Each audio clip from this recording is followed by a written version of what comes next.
সেটা হচ্ছে এখানে একজন আমার মুখে থুথু মারবেন। ঢালিউডে আবারও জমে উঠেছে নতুন আলোচনার হাওয়া।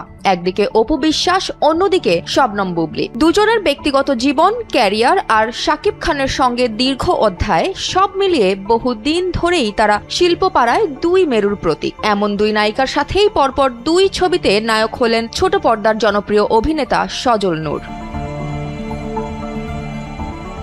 দেড় যুগের ক্যারিয়ারে অপু বিশ্বাস শাকিব খানের সঙ্গে করেছেন প্রায় ৮০টির মতো ছবি। ঢালিউডে তাকে বলা হয় বক্স অফিস কুইন। অন্যদিকে বিমানবালা, তারপর সংবাদ পাঠিকা থেকে সরাসরি সিনেমায় ঝড় তোলা বুবলি মাত্র ৮ বছরেই শাকিবের বিপরীতে করেছেন প্রায় ডজন খানেক ব্লকবাস্টার সিনেমা। দুজনের পথ আলাদা হলেও তাদের মধ্যে একে অপরের সাথে তুলনা, প্রতিদ্বন্দ্বিতা এবং দূরত্ব যেন সবসময় আলোচনার কেন্দ্রবিন্দুতে।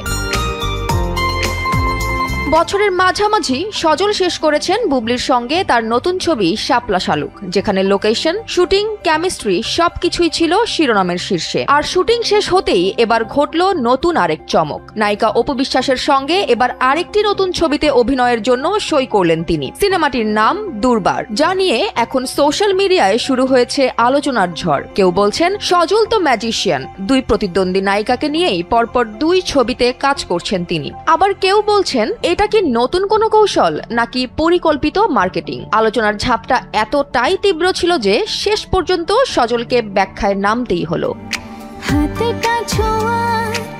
দৈনিক প্রথম আলোর সঙ্গে এক আলাপচারিতায় সজল বলেন, আমি পেশাদার একজন অভিনেতা, গল্প, চরিত্র, পরিচালক, এই তিনটাই আমাকে প্রজেক্টে আনে।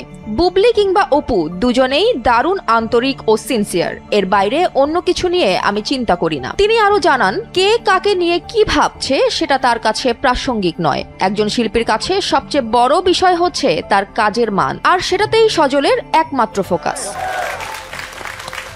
এবার দুজন নায়িকার দীর্ঘদিনের অঘোষিত প্রতিদ্বন্দ্বিতার মধ্যেই একজন নায়কের ধারাবাহিক উপস্থিতি শিল্পপাড়ায় তৈরি করেছে নতুন টকিং পয়েন্ট। এখনকার প্রশ্ন, এই দুই ছবির সাফল্য কি বদলে দেবে নায়ক নায়িকার নতুন জুটি সমীকরণ, নাকি আরো বাড়াবে পুরনো দ্বন্দ্বের আগুন? তবে যেটাই হোক, এটা নিশ্চিত যে এই দুটি ছবির শুটিং শেষ হলে ঢালিউড পাবে নতুন গল্প, নতুন জুটি আর নতুন প্রতিযোগিতা। জয়া হাসান, NPB।